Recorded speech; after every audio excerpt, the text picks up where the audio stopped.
From the Watson Institute at Brown University, this is Trending Globally. I'm Dan Richards.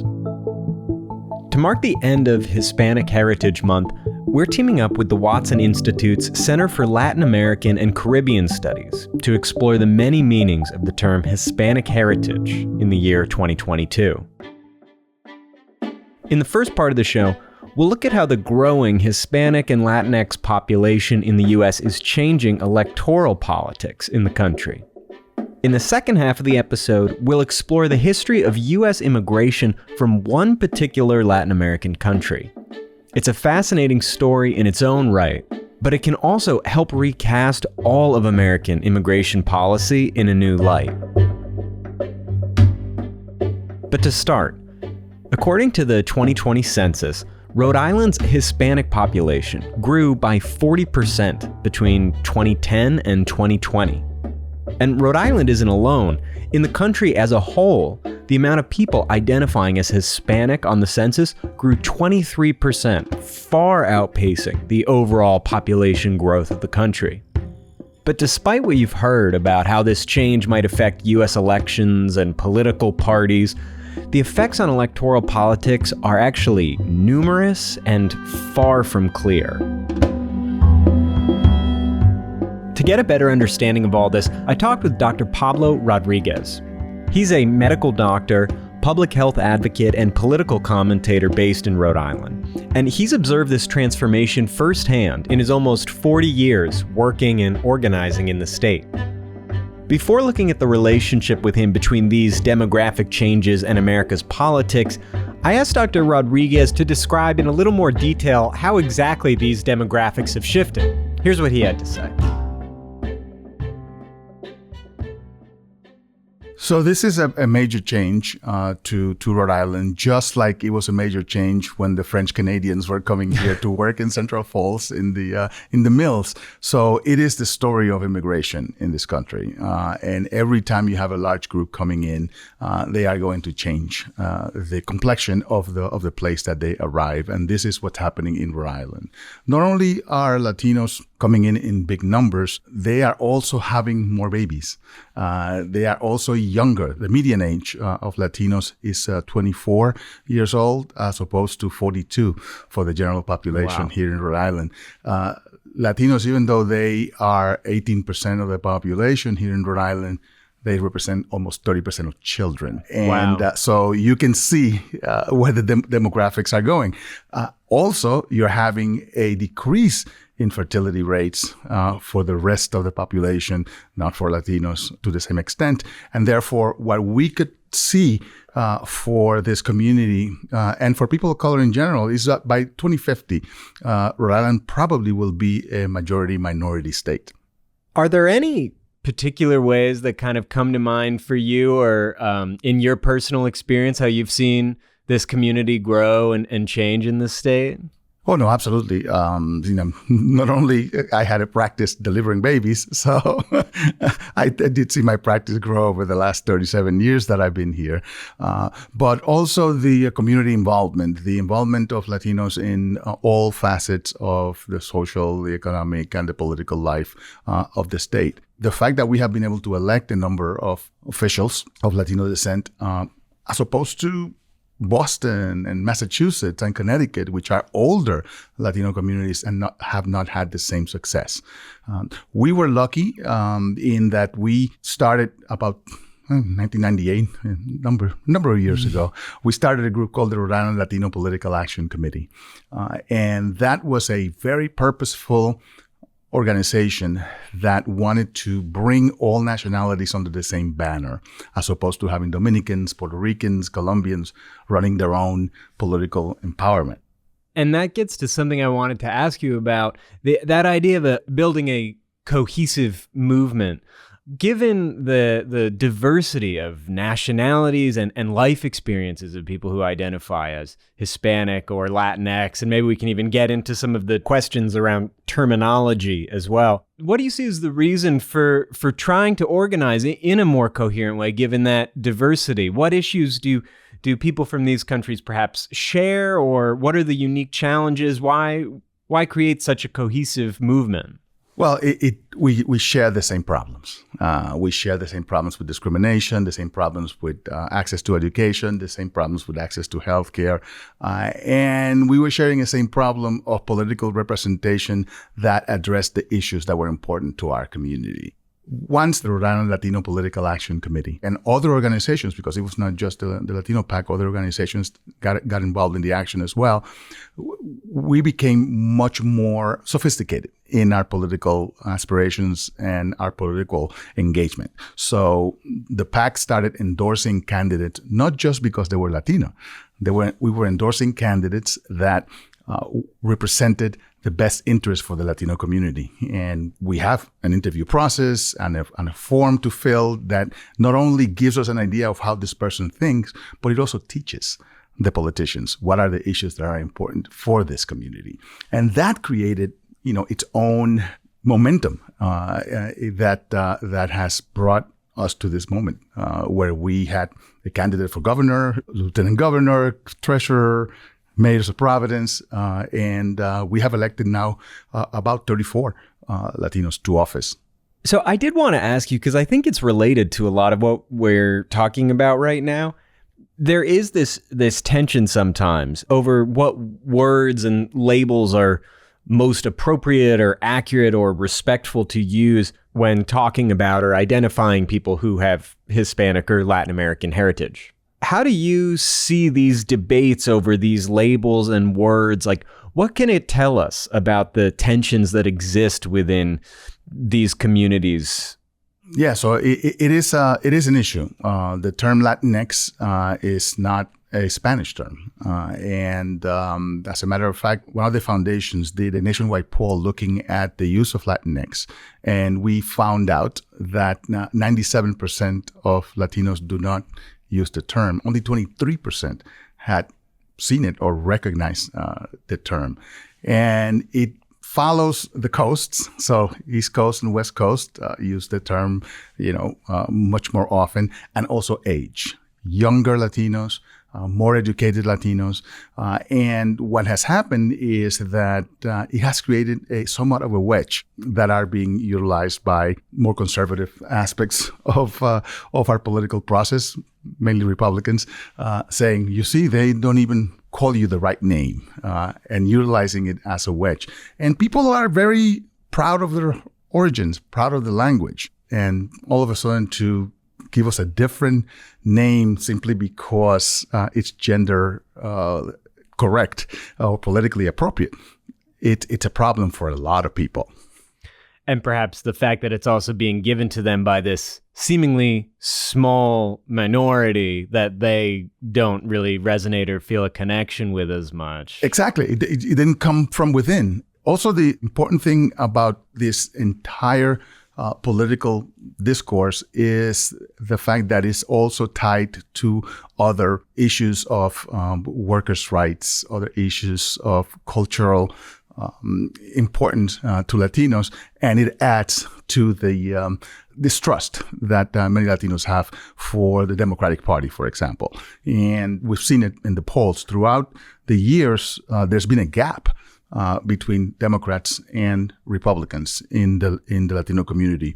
It was 38% in 2016, 34 in 2018, 26 in 2020, and it's down to 21 in the latest poll. Support for Democrats. This is support for Democrats. Okay. The gap between the support for Democrats and the support. Oh, the gap. Oh, so yeah, the exactly. Gap is narrowing. The gap is narrowing nationwide. And we've had elections in Florida and elections mostly in the South where conservative Republican Latinos are winning over liberal Latinos. So it is a very interesting situation that both political parties are trying to figure out how to best talk to this community because it's a growing community. It's a younger community. And it's where the workers are going to be coming from. And any of the issues that political parties have to have in mind have to be related to workers living, working, and being able to support their families.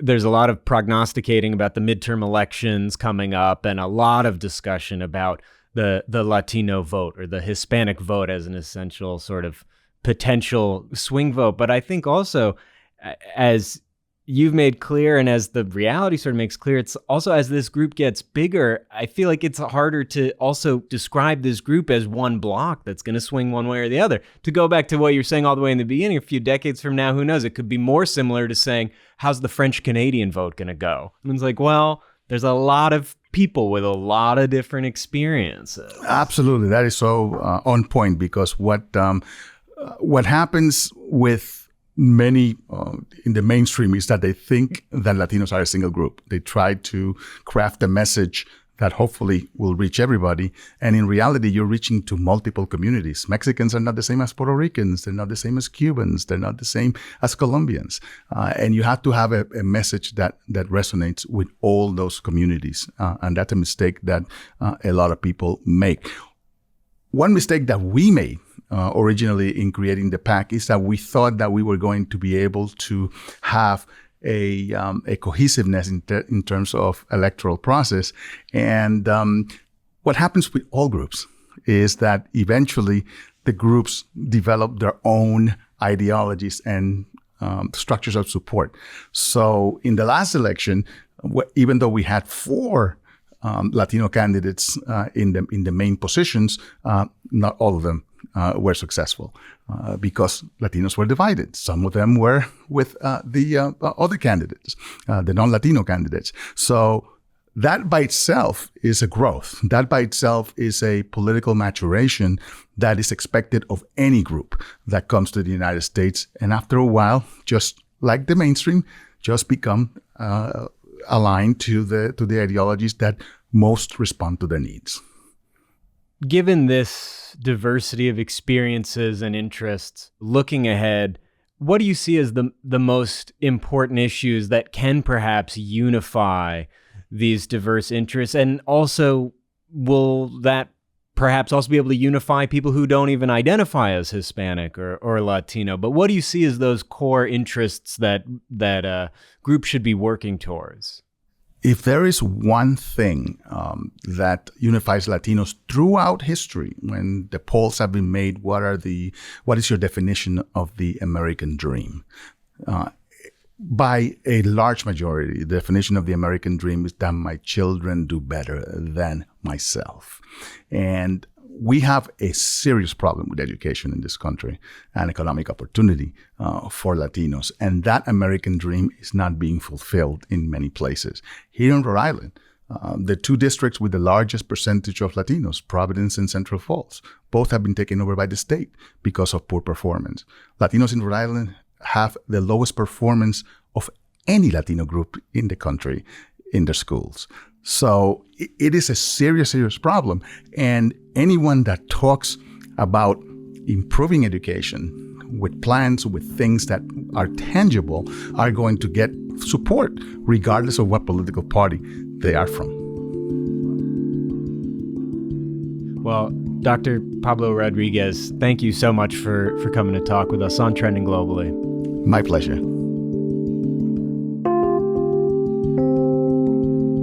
The tension Pablo describes between the diversity of experiences of people who identify as Hispanic or Latino or Latinx and the unifying struggles many of them face in the U.S. is crucial to understanding the many meanings of Hispanic heritage. Next up, we're going to look at one country whose relationship to the U.S. can teach us a lot about this tension, particularly with regards to one of the most pressing issues in American politics: immigration. The story of Cuban immigration to America is a singular one, a result of geographic, economic, and geopolitical quirks of history. Susan Eckstein is a professor of sociology at Boston University and has written multiple books on the subject. Her newest book, Cuban Privilege, The Making of Immigrant Inequality in America, looks at the complex politics and history of Cuban immigration to the United States. And she compares it to another country whose immigrants are treated very differently. In charting how immigrants from these 2 countries experience U.S. immigration so distinctly, she reveals a lot about what immigrant communities need in order to thrive and ultimately build political power in the U.S. We started with the moment that set Cuba's contemporary history on a different path from many of its neighbors. Here's Susan.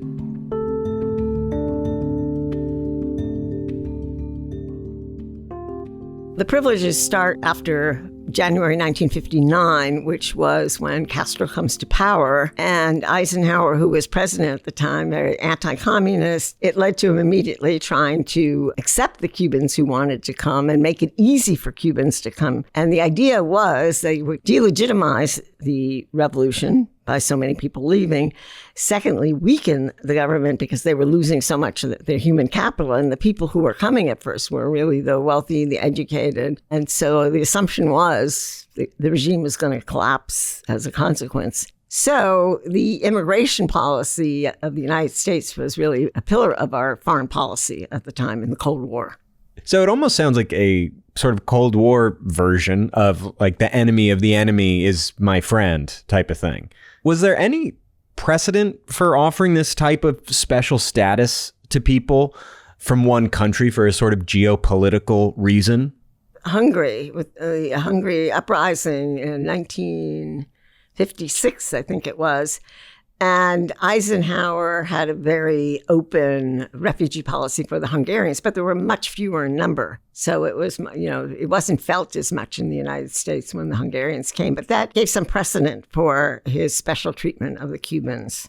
And key to the privileges were was the Cuban Adjustment Act and the Cuban Refugee Program, which were both federal programs or pieces of legislation. So what exactly did those things provide for Cuban immigrants? Let's start with the refugee program, which was the largest refugee program that the United States has ever had in its history. And it provided job training, job placement, housing assistance, and college support. A lot of Cubans actually got free tuition or considerable tuition assistance for colleges. There was professional training, for example, for doctors who weren't licensed to teach in the United States. So the U.S. offered special licensing programs. So we really helped create an educated class in this country. We helped them establish themselves economically, help them get jobs. So it was a very broad, extensive program.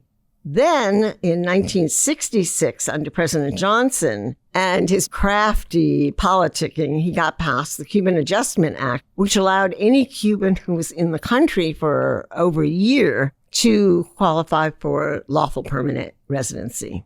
And that is a gift that the U.S. has given Cubans and no other foreigners. It's really enabled them to come here, stay here, and adapt quite well here. As Susan explained, this all happened around the same time that another piece of immigration legislation was passed, the 1965 Immigration Act, which got rid of racist national quotas in our immigration policy that privileged Northern and Western Europeans over pretty much everyone else. But LBJ made clear that at least one country would retain special privileges. In his announcement speech for the 1965 Immigration Act, they chose the Statue of Liberty as background, So it's very well-crafted speech. And he's saying, now we will admit people on the basis of their merit and not on the basis of where they're from. He finishes this major speech, takes a sip of water, takes a breath, and he says, any Cuban who wants to come to America can come. Over the decades, at least on the margins, different presidents would create or revoke new privileges for Cuban Americans in response to different political concerns. Fundamentally, though, these privileges remained pretty consistent for a long time, which made sense during the Cold War. But of course, the Cold War ended. And yet, the entitlements have continued. So the question is, why?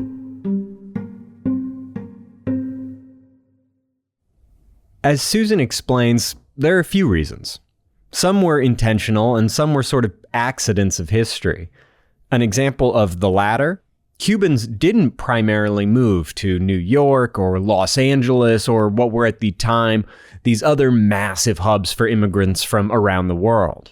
They happened to mainly settle in Florida, not all, but vast majority of Cubans would settle in a state that grew rapidly in size. So Florida came from having 10 electoral college votes in 1960 to having 29. That's huge. Tripling of the number of electoral college votes. So it becomes very, very important politically. And it's a so-called swing state, the largest swing state. So both Republicans and Democrats want to curry the favor of the Cuban voters. And increasingly, Cubans weren't just voters. Over the course of the 1970s and 80s, they became a highly organized political group in Florida. Part of this was just the result of Cuban immigrants becoming a thriving, upwardly mobile community in Florida. But part of it was also helped along by a president who saw an opportunity in this growing demographic. Reagan courts the Cuban-American community in a really fascinating way. He sends, his top staff there to Miami to work with them, to turn them into really a political action committee, tell them how to go about doing it. And it's modeled after AIPAC, the Israeli lobby, which is the strongest ethnic lobby in this country. And they become active in really mainstream politics in the United States, and they start giving political contributions to candidates who support the policies that they wanted. This is an example of what Susan calls the path-dependent nature of Cuban immigration policy, or a sort of feedback loop. Cuban immigrants to America had these special privileges, which helped them to organize and create power and influence as a community. They use that power to further promote their unique privileges. With more privileges, they were able to become even more influential and advocate for themselves further, etc., etc. As a result, what began as a Cold War rationale basis for privileging Cubans then became a domestic political phenomenon. They have really a bloc that has worked in Congress, etc., to promote what they think are, their Cuban-American interests. Meanwhile, during this whole period, there was a neighboring country to Cuba that had a very different relationship to the U.S. in terms of how immigration was handled. One part of your book that was so fascinating was kind of how you weaved in this story of immigration from Haiti. What were the main ways that Haitian immigrants were treated differently than either Cuban immigrants or just general immigrants broadly? So, massively detained, massively deported, right? And that was very, very different than the Cuban experience, and probably more extreme than with other immigrant groups.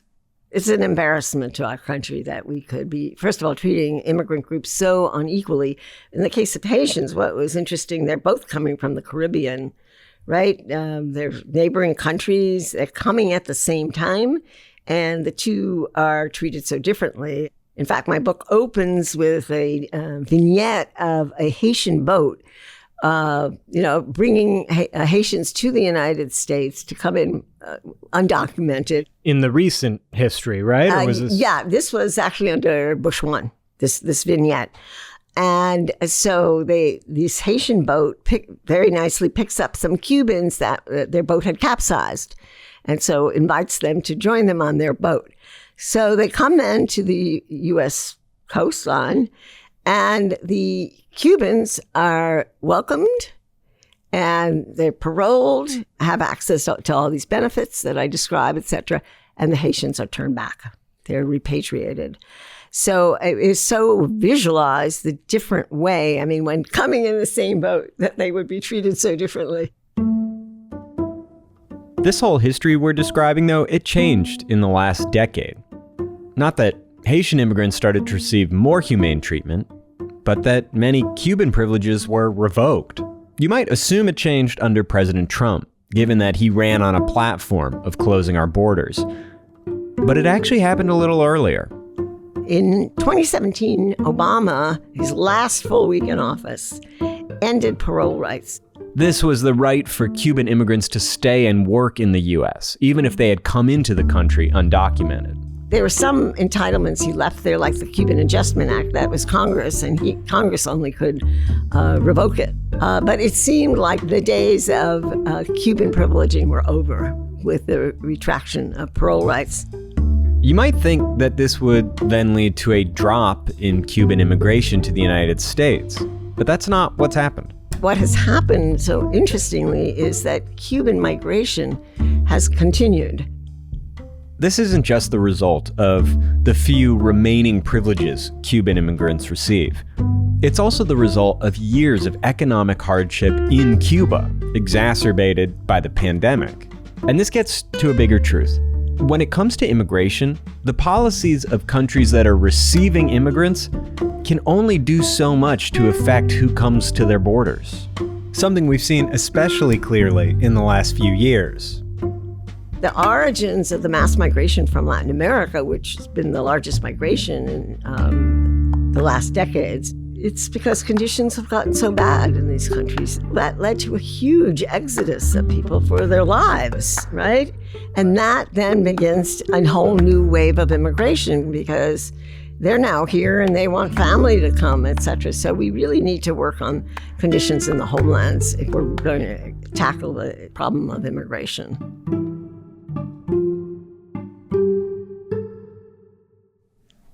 Before we finish, Susan, I just couldn't help but think while reading your book, the benefits that were given to Cuban immigrants and then the federal support that was given to Miami and Southern Florida to help support this influx of immigrants.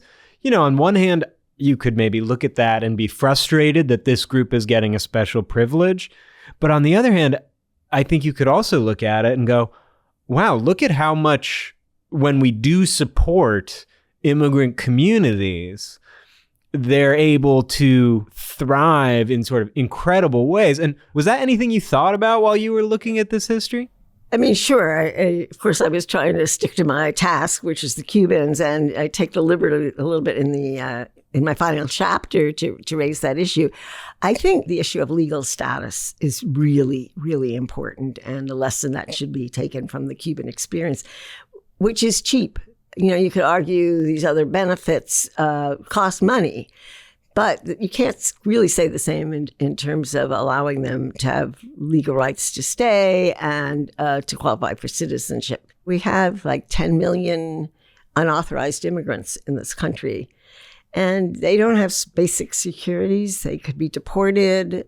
They are limited in the kinds of jobs they can get. They are going to get paid less typically because employers exploit the fact that they don't have legal titles. If you give them rights, they qualify for more jobs even and can contribute more economically to the country. So the country, you could argue, would benefit more, and not only individual immigrants. So that would be my lesson number one to abstract, is the importance of giving legal title to people. As I mentioned, this interview is part of a special we're doing for Hispanic Heritage Month on Trending Globally. And, you know, of course, I think one of the takeaways from this history is how distinct different countries are, different groups. All of Latin America can't be lumped into one story. Right. But I wonder, you know, that said, are there, and I think we've touched on some of these, are there takeaways that you think this story can provide more broadly, either to other countries in Latin American communities or to ideas of immigration rights more generally? This is an important issue that we have to understand. We have to should be dealing with different groups in different ways. And I think, as I said, have policy towards their homelands too, not just to people when they come here, but what are the conditions that induce people to be coming to the United States? We are a country of immigrants. We do need immigrants as a source of labor, and a source of labor also to support healthcare for the elderly and things like that. So I think we need to be more welcoming of immigrants. It doesn't mean we don't have certain restrictions on who can come in, et cetera. But I think we have to really understand the importance that immigrants play in this country, which, of course, the Trump administration did it. And if he runs again, I'm sure will run on an anti-immigration platform. And where does that get us? I mean, it introduces hatred, division within the country. All without even achieving their desired effect of stopping immigration. Without even stopping immigration, and without recognizing the economic contribution, the important economic contribution that immigrants do make to this country. Susan Eckstein, thank you so much for talking with us on Trending Globally. Thank you so much for having me.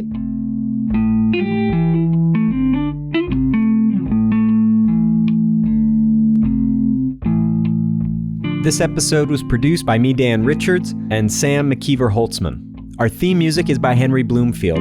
Additional music by the Blue Dot Sessions. Special thanks to Watson Center for Latin American and Caribbean Studies for working with us on this episode. If you want to learn more about their center, including upcoming events and guests, we'll put a link to their website in the show notes. And if you like our show, leave us a rating and review on Apple Podcasts, Spotify, or wherever you listen to podcasts. It really helps others find us. And if you haven't subscribed to our show already, please do that too.